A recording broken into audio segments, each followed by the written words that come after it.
Kaf Bet Amoud Aleph. Uman Tana de Chaïch. Leva. Alors la Gemara ici maintenant elle va essayer, et elle va nous éclaircir quel est le Tana qui a peur.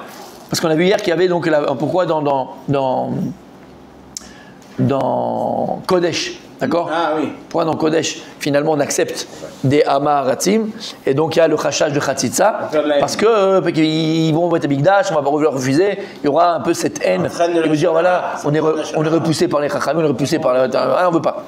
Alors on dit maintenant, qui c'est qui est Khoshesh, qui c'est qui craint la Eva, qui c'est qui craint cette Zvara de dire que les Amaratim, alors parce qu'on va refuser, ils vont commencer à haïr, d'accord? Qui c'est qui pense ça? Quel est le Tana? Ça a peur, des Chaïch. On craint des Chaïch, Chaïchinan. L'archosh en hébreu, c'est craindre. Uman Tana de Chaïch Leva. Quel est le Tana qui va? Quel est le Tana qui pense et qui craint la déduction? Voilà, qui craint la Eva, la Sina des Amaratim, jusqu'à qu'on a permis pour les Kodashim de recevoir d'eux. La Gemara dit Rabbi Yossi, c'est qui? C'est Rabbi Yossi. C'est pas lui. Non. Détania. Amar Rabbi Yossi, mipnema hakol neemanin al tarat yain veshemen kol yemot hashana kede sheyeh kol echad ve'echad olech ubone bama le'atzmo vesoref para duma le'atzmo. Il a dit Rabbi Yossi comme ça. Détania, il y a une braïta. Il a dit Rabbi Yossi, mipnema hakol, c'est qui hakol? Amaratim. Hakol c'est tout le monde, pas tout le monde, donc les ignorants. Neemanim al tarat yain, ils sont ils se reposent sur une cache-roue. Némani, non, on les croit. Il y a un mot en français, on les croit. Ils croient. Ils sont Némanim. Ils sont crédules. Crédibles, voilà, bien fait. Oui. Ils sont crédibles par rapport à Tarat Yain, par rapport à la purification de vin, pour les Nessachin, du Beth Amikdash. Vous savez que sur le Beth Amikdash, on faisait Nesser Hayaïn, on versait du vin sur le Misbéach. Et là, on prenait de ce vin-là et on avait confiance en la Tahara. Veshemen, kol yemot hashana. Et pour le shemen, on amenait aussi les menachot, certains korban, on avait menachot, on amenait du shemen, on amenait de l'huile. Et là aussi, ils étaient crédibles, on avait confiance en leur shemen qui était tahor pour le Beth Amikdash toute l'année. Kedé, pourquoi on faisait ça? Kedé, shelo yeh kol echad ve'echad oleh ubone bama le'atzmo. Pourquoi? Parce que si maintenant on ne recevait pas le yaïn 2 et le shemen 2, alors on avait peur qu'ils vont aller se construire un hôtel à l'extérieur de Jérusalem parce qu'ils veulent le faire. Ils disent pourquoi je ne peux pas? Qu'est-ce qu'on a? On est malade, on a ceci, on a cela, on est différent. Alors il ne faut pas que les gens qui font un truc, c'est carrette. Celui qui est bonnet, voilà, quelqu'un qui construit un hôtel à l'extérieur de Jérusalem, c'est une Bama, exactement. Et celui qui construit un hôtel à l'extérieur de Jérusalem et qui m'acrive sur cet hôtel-là, les chayav karet, retranché du Ham Israël, et il va après amener un korban dedans, dessus, c'est très très grave. C'est très très grave. Mais serait paradouma l'atzmo, et le type, quand il sera tmémet, il va faire une paradouma là-bas, il va faire son kiff. Alors comme on ne veut pas qu'il y ait de scission dans l'Am Israël, c'est Rabbi aussi. Quand on ne veut pas qu'il y ait de scission dans l'Am Israël et qu'il y ait des choses graves, alors on dit, tu sais quoi, on fait confiance qu'ils ont fait Betahara, comme ça au moins il y a un seul peuple, une seule chose, et il n'y a pas quelque chose de grave qui va se passer, qu'on va faire des hôtels à l'extérieur à Filou Paradouma. Mais s'ils n'ont pas fait. Mais ils n'ont pas fait par Tahara, justement. On va pas parler de sacrifice. On ne parle pas de sacrifice, c'est pas du yaïn et du shemen, on ne parle pas de sacrifice. C'est un complément du sacrifice. Non, ça s'appelle yaïn nesser, c'est une avoda bifnatzma. Si de fait, c'est pas Tahor ce qu'ils ont fait. Donc, même si on fait ça pour éviter. Non, donc on dit c'est Tahor. Oui. Nous on aurait peur que peut-être c'est pas Tahor, parce que comme on n'est pas tout là à la khote, on dit peut-être qu'il y a eu un problème. Oui, mais justement, on prend le risque. On prend le risque. Là, on n'est pas crochet, c'est pas qu'on prend le risque. C'est que là, on craint pas. C'est pas pareil. C'est pas qu'on prend le risque. Là, on craint pas. Là, on est sommaire comme tout le juif du monde. Bon, ils ont fait attention. Leur kavana, elle est bonne. Ah oui, ils veulent l'amener, attention. Le col, quand il fait avec une bonne kavana. Lui, il fait avec. Pas le goy, c'est pas le goy. Le col, il a dit donc col. Ah, les Amarets, il a fait. Amaretz, il fait avec la kavana. Ouais, tout à fait. Donc, lui, oui, il pense. Voilà. Et comme il connaît pas tout de la halachot, on a peur des fois qu'il s'est trompé et qu'il n'a pas bien fait. Donc là, on va dire, on n'est pas crochet cette crainte-là. Il y a un risque. Toujours, un risque de tout, comme je t'ai dit, toujours un risque. Des Rabbanan. Hein? Des Doraïta ou des Rabbanan? C'est-à-dire Si c'était tamé. Il n'y a rien d'Adoraïta. C'est Doraïta. Touma de Doraïta. Touma, c'est Doraïta. Donc on passerait sur une Touma. Mais non, mais il n'y a pas de Touma là. C'est un risque de. Oui. Tout ce qu'on fait, c'est des. Mais Doraïta, il n'y a pas de problème. La Torah n'a pas dit que tu peux pas prendre d'un Amaret, c'est les Chachamim qui ont gazou. On va vérifier quand même. Pas du tout. Jamais. La Torah n'a pas parlé. Tout juif, tu peux prendre. La Torah ne parle pas de ça. C'est Chachamim gazou, comme on l'a vu depuis le début. C'est une xéra des Chachamim. Barrière des Rabbanim. Voilà. Pour Voilà. le shalom, entre guillemets. Voilà. Ok. C'est Chachamim. La Torah, elle n'a jamais dit qu'ils ne peuvent pas prendre. Merci. C'est exactement ça. Super. Merci, tu m'éclaires. C'est exactement ça. Je me suis éclairé. Ouais. Qui a servi? La Gemara va ramener un autre din de donc la conduite qu'on va avoir la différente à cause de peur qui est la haine, la eva, la minosité entre juifs. Amarav papa keman mekablinan aidina saaduta. Il dit comme qui on a la coutume de prendre la edout mi amaharetz. Are amaharatzim, ok? Il vient dire à papa comme qui on a l'habitude de prendre. Qui c'est qui permet de prendre comme témoin un Maharetz. Un Maharetz, c'est ignorant, ne connaît pas toute la lachot, peut-être que c'est pas vrai, peut-être que c'est machin, peut-être que c'est. Comme qui c'est qui pense qu'on prend quand même la Edout, le témoignage d'un Maharetz. Alors rappelez-vous ce qu'on avait dit. Hein. Un Maharetz, il y a des halachot clairs de ce que c'est un Maharetz. C'est quelque chose de très lointain. La Gemara dans Sota, elle dit un Maharetz, qu'on a dit, c'est quelqu'un qui ne fait pas Kriyat Shema. Darvit. Il dit c'est pas Kriyat Shema, Darvit, il y a un qui dit que c'est pas quelqu'un qui ne fait pas cette filine. D'accord? Il y a un qui dit quoi Maharetz, c'est quelqu'un qui n'est pas. Il y a plusieurs, je ne vais pas dire des bêtises, donc je vais vous amener à Gemara. Mais c'est des choses qui sont vraiment. Très loin. Bon, il y a beaucoup qui ne font pas. Ouais, mais là, je veux dire. En fait, il y a beaucoup qui ne font pas de filet ou qui ne font pas de schéma. Bah oui. On a le droit de dire maintenant que par nous qui n'est pas des tefs, une espèce de Amaharet. Chazé Shalom, pourquoi tu l'insultes? Non, tu vas faire la Eva là. Et là, exactement, on voit qu'on peut faire la Eva, toi tu fais la Elva. Tu n'avais pas fait de l'amour par la guerre.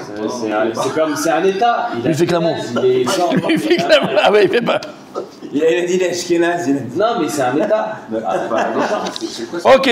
Amara papa keman mekaminadia seudame amaretz. Papa il dit, comme qui on va, c'est qui celui qui permet de prendre la Edout, le témoignage d'Amaretz? Keman, qui est Rabbi Yossé. C'est comme Rabbi Yossé qu'on a vu avant. Rabbi Yossé, il y en a qui disent Rabbi Yossé, il y en a qui disent Rabbi Yossi. Dans tous les cas, c'est Rabbi Yossi. En fait. Comment? C'est la même histoire. Mais en fait, voilà, la chita, ici on ne dit pas c'est ou de mes corps. La chita de qui? C'est la chita de qui? La vision de vie de qui? C'est la vision de vie de qui? De Rabbi Yossi. On le voit dans plein d'endroits, comme on l'a vu déjà avec le Yain et avec le Shemen, pour pas qu'il y ait d'amilosité. Il a accepté même qu'on prenne ça au Beth Amikdash. Et donc, comme qui ça va? Qu'on accepte le témoignage d'Amaratzim, c'est Rabbi Yossi. Pourquoi Mishum Eva? On ne veut pas qu'il y ait de. C'est l'approche un peu Chabad, ça. Oh, moi je ne rentrerai pas dans. En fait, le Rabbi aussi. Et Rabbi aussi, en fait, le problème, comme on a dit. Comment? Ouais, la Chassidoute, en général, c'est la Chassidoute, exactement. C'est la Chassidoute. Mais en fait, c'est pas que. Oh, il aime la brioche. Écoute bien. En fait, la Kavana de Rabbi aussi, on va la voir, c'est que. Comme on a dit tout à l'heure, Rabbi Yossi, pourquoi il n'a pas accepté qu'on prenne le Yain Nesser, pourquoi on prend le Shemen? Parce qu'ils vont commencer à se faire un hôtel à l'extérieur et vont faire une autre religion. D'accord? Celui qui a eu le mérite de lire les Gemarot qui ne sont pas censurés. Vous savez que les Gemarot qu'on a joués, c'est les Gemarot qui ont été censurés. C'est la Sansouria qu'on appelle. L'Église, le Vatican, a censuré les Gemarot. Qu'est-ce qu'ils ont censuré? Ils ont censuré plein de passages où on parle d'égoïme. On les a remis. Et tous les passages où on parle de l'acrobate. Ouais. Parce que toute l'histoire de l'acrobate, c'est dans les Gemarot, dans Nida. Et donc, dans les Gemarot qu'on a avant la censure, on les a, ces Gemarot-là. Toute l'histoire de l'acrobate, il est écrit dans la Gemara. Ils ont censuré en Europe, ils n'ont pas censuré au Moyen-Orient. Tout à fait, c'est pour ça qu'on les a. C'est pour ça qu'on les a. Mais en Europe, il n'y en avait pas. Censuré, là. Comment? On a gardé après le Sar de la Gemara après la censure, comme après la censure. Mais ils existent. Ces textes de Gemara qui étaient dans les Gemarot, ils existent. On les a, tu peux les trouver même sur Internet. Pourquoi les Gemarot d'Irak, elles ne sont pas restées authentiques? C'est-à-dire que si les chrétiens, ils les ont censurés en Europe. Parce qu'à un moment donné, la Torah. Parce qu'à un moment donné, la Torah, elle n'était plus là-bas, elle était en Europe. Donc après, c'est ce qu'ils imprimaient. C'était fini. On n'imprimait plus en. Tout à fait. Comment? Pourquoi dans les on n'a pas réhabilité tout? Non, on a gardé comme la censure. Je ne sais pas pourquoi on n'a pas remis comme avant, mais en tout cas, on a regardé comme la censure. Mais pourquoi je dis ça? Oui. J'ai étudié un truc sur, justement, en parlant d'acrobate. Il avait un rab, l'acrobate. Et d'après la période où il enseignait justement à l'acrobate, on n'est pas en 2024, on est en 2124, il y a 100 ans d'écart. Ah, peut-être, c'est possible, je ne sais pas. En tout cas, pourquoi j'ai ramené ça? Pourquoi j'ai dit ça? Pourquoi j'ai dit ça? De toute façon, il est faux dans tous les cas de figure. Mais pourquoi j'ai dit ça? Parce que les Chachamim, c'est 100 ans. Parce que les Chachamim, et même on voit dans la Gemara, comment est-ce que l'acrobate est devenu acrobate? D'accord? On connaît tous l'histoire et ça va, c'est ramené la Gemara que lorsqu'il il avait fait, son maître, il l'avait pas rejeté, mais il l'avait réprimandé. Il a dit je veux plus te voir. Pourquoi? L'histoire de l'aubergiste. Ils étaient dans une auberge avec c'est Gemara. Et voilà, il a dit comme elle est belle, d'accord? Et il parlait des actions de l'aubergiste qui faisait super attention à eux. Et lui, il a dit Rabbi, tu la regardes? Il a dit mais tu penses que je parlais d'une femme? Et donc toi, tu as pensé sur la femme? Je ne veux pas te voir. Pars. Donc il est parti. Il l'a jeté. Et la Gemara, elle dit qu'il est revenu une première fois, demander pardon à son maître. Je ne me rappelle plus son nom, mais c'est écrit dans la Gemara. Et le Rav, il a dit je ne veux pas te voir. Une deuxième fois. Il est venu une troisième fois. Il est venu une deuxième fois, pardon, pour lui demander pardon. Et il était en train de faire le schéma Israël. Il faisait le schéma Israël. Et lui, il n'a pas compris qu'il faisait le schéma Israël. Et donc, il a cru qu'il ne voulait même pas lui parler, qu'il ne voulait même pas le regarder, même plus le truc. Et donc, il est parti, il a dit si je comprends qu'il ne veut pas de moi, il ne veut pas de moi, c'est fini. Et regarde de quoi? C'est vrai que la Gemara de ça dit qu'un maître, il ne doit pas être un rab, il ne doit pas être trop dur avec ses talmidim. Regarde ce que ça a entraîné. Regarde ce que ça a entraîné. Le gars, il a cru que c'était fini. Il est parti faire ses histoires à lui. Donc, pourquoi on dit ça? Pareil, ici, Rabbi Yossi. Rabbi Yossi, de quoi il a eu peur? Rabbi Yossi, il a dit que si on les rejette complètement, si on leur dit non, on est trop dur avec eux, ils vont faire scission et faire une nouvelle religion à eux. Et ça, c'est encore plus grave. Alors, c'est pas grave. Le shemen, on se dit que c'est kasher, d'accord? Normalement, c'est kasher. On n'a pas le khashash. Normalement, c'est kasher. Et après, nous, les chacham, on a mis des barrières. Lo karaklou. Il vaut mieux les approcher. Comme exactement, vous savez que il y a eu des époques comme ça où il y a eu des tzadikim qui ont été mis en quarantaine. Par exemple, le Rambam. Si on réfléchit une seconde, c'est qui c'est le Rambam? La halacha, elle est Alpi Rambam aussi. Le Shulchan Aruch, il s'est reposé sur le Rambam. Entre autres, le Rif, le Rambam et le Roche. Le Rambam, c'est qui c'est le Rambam? Mi Moshe, Ad Moshe, Lokam Ke Moshe, on dit sur le Rambam. Ad Moshe Ben Maimon, de Moshe Rabbeinu jusqu'à Ad Moshe Ben Maimon, le Rambam, il n'y a pas eu comme le Rambam. Il n'y a pas eu comme le Rambam. Il a été mis en nidouille. L'histoire du four. Non, c'est autre chose. Là, je ne te parle pas de ça. Il n'y a pas eu comme Moshe. Le Rambam, il était en nidouille. Pourquoi? Parce que les chachamim de l'époque, ils disaient qu'il était dangereux. Parce qu'il parlait beaucoup de philosophie. Il parlait beaucoup de philosophie. Il parlait beaucoup de la place de l'homme et d'Aristote et de ces choses-là. Il y a eu, à son époque à lui, des juifs qui s'éloignaient de la Torah, qui étaient très très très loin, et qui embrassaient, il y avait beaucoup de sectes juives, et qui embrassaient beaucoup de sectes juives. Et eux, les chachamim de l'époque, imagine de quoi on parle, les chachamim de l'époque, il y avait, d'accord, tous les chachamim, ils disaient il faut couper court. Ils interdisaient de recevoir ses enfants à la synagogue ou ses personnes à la synagogue, interdisaient de recevoir les enfants dans ses écoles. Non, parce qu'ils voyaient le danger, c'était des sectes, il faut comprendre, il faut se remettre dans le truc, d'accord? Des milliers de juifs qui partaient et qui étaient amadoués par ça. Moi j'ai vu des cours où les gens, le Rav, disaient que par rapport aux écrits du Rambam, ils traduisaient ça comme quoi il n'y avait pas d'Ashgacha pratit. Ouais. Bon ben. Dans le cours. Ouais. Et moi j'étais super. Non, c'est pas ça. J'étais super. Non mais. Et ça partait dans les. Non, aucun rapport. Des dérives. Monsieur, non, mais ça c'est fou. Des dérives d'interprétation. Tout à fait. Mais le Rambam, lui, au contraire, et il a écrit des lettres. Il y a la lettre du Rambam où il dit que il explique ces parents-là, ils sont partis en cacahuète, le Hetzarara, ils se sont fait amadouer, c'est dur. Mais il dit faut sauver les enfants. Il faut les accepter dans nos écoles, il faut les accepter dans le Talmud et le Torah, il faut les accepter dans la synagogue, il faut les faire revenir. Et lui, il était à contre-courant de tout le monde. De tout le monde. Pourquoi? Qu'il n'y ait pas d'autres dates, qu'il n'y ait pas des sectes, qu'il n'y ait pas des nouveaux. Donc ça a toujours existé. Rabbi aussi, c'est ce qu'il c'était sa pensée, sa chita et sa philosophie de vie. On accepte et même on les accepte dans les témoignages. Ouais. C'est bon? Venez on fait Rashi à la Seder, comme ça on avance. Cousin. Oui. L'homme et Kablinan, je crois, Nachon, c'est ça? Oui. Non, on a déjà fait ça. Et témoignage, c'est une Raïta? Comment? Et doute. Bien sûr. C'est de Raïta. Et doute, c'est de Raïta. Là, par contre, c'est. Okay. Ah oui. Al tarat yain veshemen. Les kabel mi adam yain les nesachim veshemen et menachot. Donc, on a dit Rashi, de recevoir de leurs mains le vin pour neser, nesachim pour verser sur le misbéach, et le shemen pour les korbanot. Kedetnan matitin. Chomer bitrouma chez Yehuda nemanim al tarachen veshemen. Il y a une choumra dans la trouma que Yehuda c'était une partie d'Eretz Israël. Alors là-bas, hein, ils étaient crédibles et on les croyait sur la pureté de leur vin et de leur huile. Ou boné bama, et de peur qu'après le type il va dire bon ils veulent pas, alors moi je vais me faire mon hôtel. Beshat isur abamot, au moment où il est interdit de construire des hôtels à l'extérieur. Quand est-ce qu'on a eu le isur bamot? À partir du moment où on a eu le Bet Hamikdash. Ou makir la shamaim. Mishkan, avec le Mishkan déjà. Oui, Mishkan, mais on s'appelle Bet Hamikdash. Ou makir la shamaim, c'est comme makir la shamaim. Il va se dire mais moi je fais pour Hachem. Alors Rachid dit bien, on parle des gens qui ont la kavana tova. On parle pas des gens qui ont une kavana mauvaise. Donc il va le faire à l'extérieur parce qu'il lui aussi il va amener pour Hachem. Ok. Kirabi aussi, Dilou les Rabanan ou Kablinan, parce que selon Chachamim, on ne prend pas deux, même il y a une Nesser, il y a une pour les Nesachim et Men Shemen. Kedamar, Bes Psachim, Perek Ovrin, ça on va où dans Paseret Psachim. Tout ça, quand on parle, ça c'est Bet Mikdash à Chéni ou à Rishon? Là on est dans le Chéni. Dans le Chéni, hein. Ouais, mais bon, dans le Rishon. Toutes les références à ça. Là pour l'instant c'est le Chéni. Ouais. Venichouch la Sheela, très bonne Sheela.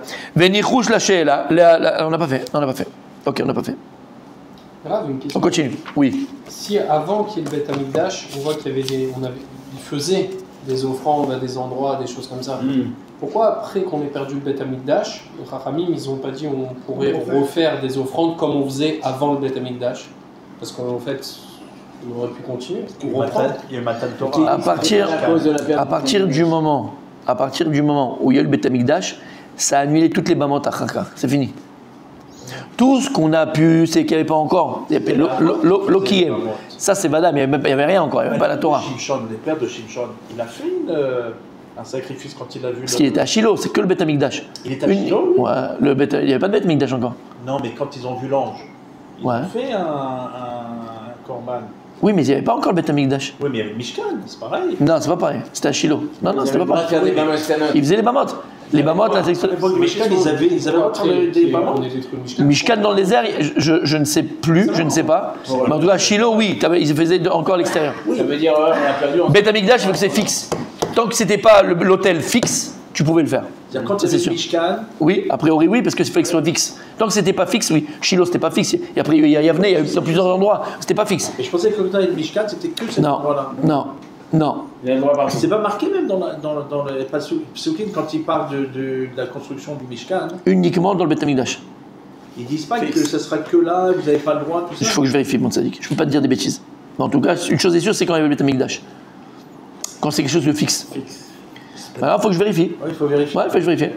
Donc, tu sais quoi, à partir du moment où le Bet Hamikdash il a été sur pied et il y a eu cette interdiction, l'histoire elle est toujours Kayamet. Ça change rien. Parce qu'il y a eu. C'est son endroit. Tu comprends ce que je veux dire? J'essaie de trouver un exemple, mais en tout cas, à partir de. Et la Shrina, l'Ozaza Misham. La Gemara dit que la Shrina, elle n'est pas partie du Bet Hamikdash, elle est toujours là-bas. L'Ozaza Misham. Dans le côté maintenant. On peut après encore plus près. L'Ozaza Misham. Tu comprends? À partir du moment où ça y est, c'est un peu. C'est comme il a dit. Rabbi Moshe. Avant qu'on ait eu Matan Torah, on pouvait manger n'importe quoi, on n'était pas chayav de faire la Torah. À partir du moment où il y a la Torah, c'est fini. Tu comprends? À partir du moment où il y a le Bet Hamikdash, alors la Torah elle est toujours là, oui c'est vrai, mais ça change. Le statut il a changé, c'est fini. Qui est ou qui est pas. On ne peut plus se permettre d'eux. Ça a changé un statut.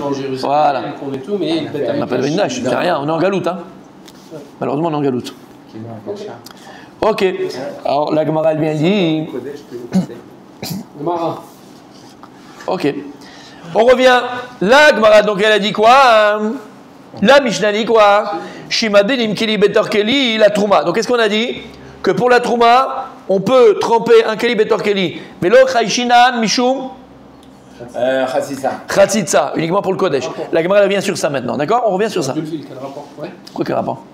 Non, tout ce qu'on vient de dire. Parce qu'on parlait du Hamaret, c'est pour ça qu'il y a une petite. Non, puisqu'on a parlé avant du Hamaret, mais donc de la Eva, puisque la raison pour laquelle on accepte pour le Kodesh, Mishum Eva. Donc on a continué sur ce truc-là. Qui c'est qui pense ça? Et on revient à notre sujet. Ok. Donc là, Gemara, elle vient, elle te dit. Elle va expliquer. Elle va être Maksha, pardon. La Gemara, elle va être Maksha, elle va objecter sur le djinn de la Mishnah que pour la Trouma, on peut les Adbil Keli Betor Keli. Venichou les Sheela. C'est-à-dire? Ils m'ont posé une question. Non. Venichou le she'ela. Pourquoi on n'a pas de crainte Chez Zalelama, le petit. Venichou le she'ela. C'est la cata. Lama, elle a nous Ça, c'est cadeau. Oui, ça veut dire.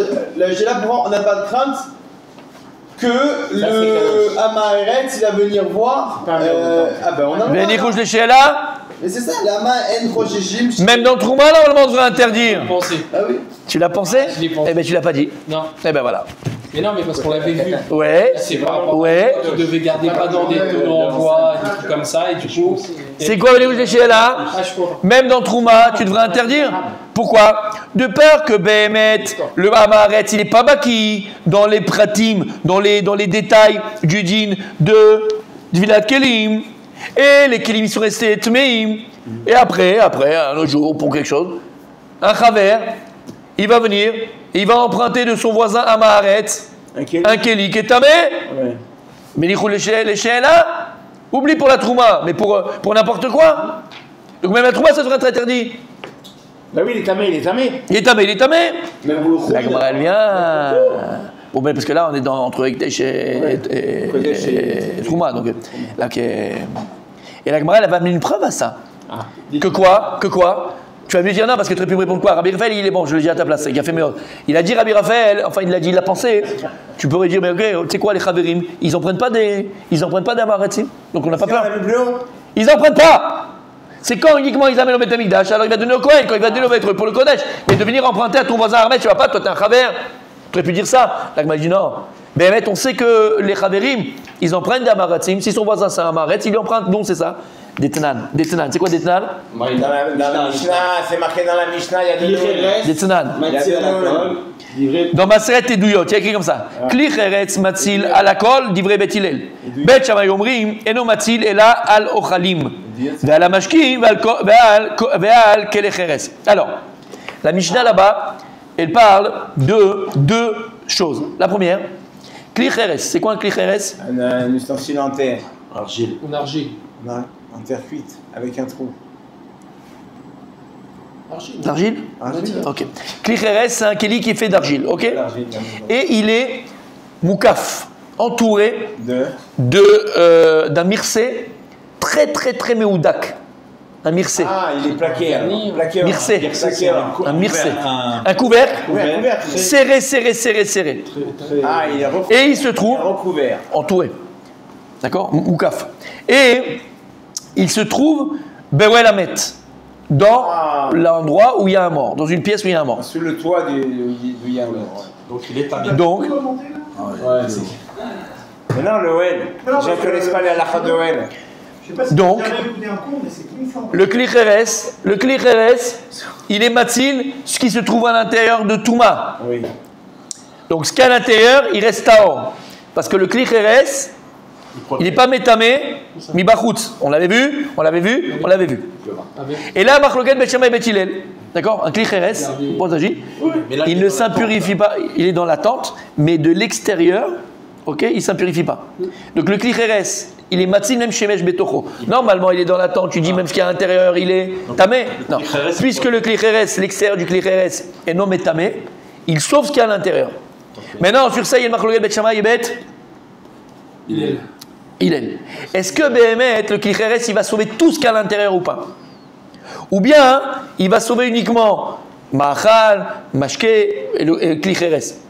Sur quoi? Qu'est-ce qui sauve à l'intérieur? Si maintenant tu as des pièces à l'intérieur, est-ce que ça sauve les pièces? Ou pas? Qu'est-ce que ça sauve? C'est Machloket Bet Shammai et Bet Hillel. Quelle capacité le Kli cheretz il a de sauver à l'intérieur de lui-même? Ça, c'est le premier cas. On avait vu pour le vin et l'huile quand il gardait les tonneaux. C'était le vin et l'huile qu'on avait vu. Oui. Donc, selon Bet Hillel, matzil à la colle, Bet Hillel il te dit, Kli cheretz, puisque l'extérieur il n'est pas métamé, il sauve tout ce qu'il y a à l'intérieur. Tout. Tu mets des pièces, tu mets des dents en or, tu mets de l'eau, tu mets des cornflakes. Ça protège. Il sauve. Arrête de protéger, il sauve. Il sauve de te mémettre. Ça s'appelle protéger. Ouais, j'aime sauver, moi, sauver. Ah ouais, mais ça. Il le sauve. C'est plus fort, sauver. Voilà, il le sauve. Protéger, c'est. Selon Bet Shammai, le Kli cheretz, il est et il sauve uniquement Mashkim, Ochlim et le Kli cheretz lui-même. Donc, Machloket Bet Shammai Bet Hillel. Ok. C'est bon jusque-là? Ça c'est. Toujours, en général. Ils ne sont pas les objets. Ils ne sont pas les objets. Que Mashkim, Veochlim et le Kliches lui-même. Ça, c'est le premier cas. Deuxième, quand il y a un mort dans une maison, chez l'Oneda. Et au-dessus, c'est une maison à étage. Et au-dessus, il y a une alia. Ça s'appelle ça dans l'option, c'est une alia, c'est un étage. Ok. Et au-dessus, dans cet étage, il y a des kélim. Il y a de manger. Théorim, à la base. Tu as des sandwichs, tu as du manger, tu as des kélim, ok. Et entre le bas et le haut, tu as une petite fenêtre, une petite ouverture. Ouais. Donc, ça passe. La Touma, Bokaat Lemala. La Touma, elle monte. La Touma, elle monte jusqu'à l'infini. S'il n'y a rien qui l'arrête, elle monte jusqu'à l'infini. Ok. Maintenant, qu'est-ce qu'ils ont fait? Les mecs intelligents, ils avaient un gros tonneau de Klicheres et ils l'ont mis pour bloquer l'ouverture entre la Alia et le bas. Ok? Selon Beth Hillel, le Klicheres, il sauve tout ce qu'il y a là-haut, ça bloque. Selon Beth Shammai, ça va sauver uniquement les Mashkim, les Ochlim et les Klicheres. Mais c'est deux cas différents. Est-ce que c'est bon les deux cas? Ouais. C'est clair mon Rabbi Moshe? Ouais. Ah, attendez, non, attention. Non mais t'as compris les deux cas? Alors tu sais ce qu'on va faire, Rabbi Raphaël? Répète-nous les deux cas, on a bientôt fini, juste les deux cas, vas-y. Premier cas. Oui. Imaginons que j'ai un Klicheres. Ouais, j'imagine, hein, vas-y. On va dire un tonneau d'argile. Dedans, j'ai des pièces, j'ai de la nourriture. Selon Beth Hillel, tout est protégé, y compris le tonneau. Selon Beth Shammai, uniquement tout ce qui est domaine des Mahal, le tonneau est protégé. Donc, sous-entendu, tout ce qui est la nourriture, c'est protégé, plus le tonneau il est protégé. Donc tout ça reste à or. Ça reste à or, mais tout ce qui n'est pas mangeable, ça. Tamé. Ok, ça c'est la première marocaine entre Beth Shammai et Beth Hillel. Clair, précis, c'est bon. Deuxième marocaine, imaginons qu'on ait quelque chose, un mort. Un mort. Voilà. Donc, ouais. Les Marocains ils disent pas, c'est moi. Ils cherchaient. Et donc il y a ça dans une maison. C'est quoi? C'est Roche Atouma, on avait dit. C'est le. Avia Atouma. C'est Avia Atouma, voilà. Et donc selon Beth Shammai, oui, et au-dessus. Donc on a le mort, au-dessus on a de la nourriture, il y a quelque chose en verre qui les sépare, enfin, entre les deux. Donc, un étage ouvert. Voilà, un étage. Donc, selon, mais c'est ouvert. Et c'est ouvert. Donc a priori, la Touma, elle se répand là-haut. Okay, selon Beth Hillel, donc il y a quelqu'un qui vient, qui est intelligent et qui met une sorte de plaque un tonneau en argile. On met un tonneau en argile, pas pour bloquer. Pour bloquer, voilà. Pour bloquer. Ok, pour bloquer. Et selon Beth Hillel, tout ce qu'il y a là-haut, bah, c'est protégé. Il a fait. Et selon Beth Shammai, non, tout ce qui est de les Mahal, tout ce qui est de la nourriture, c'est protégé. Le reste, pas protégé. C'est tamé. Il a fait. On continue lundi.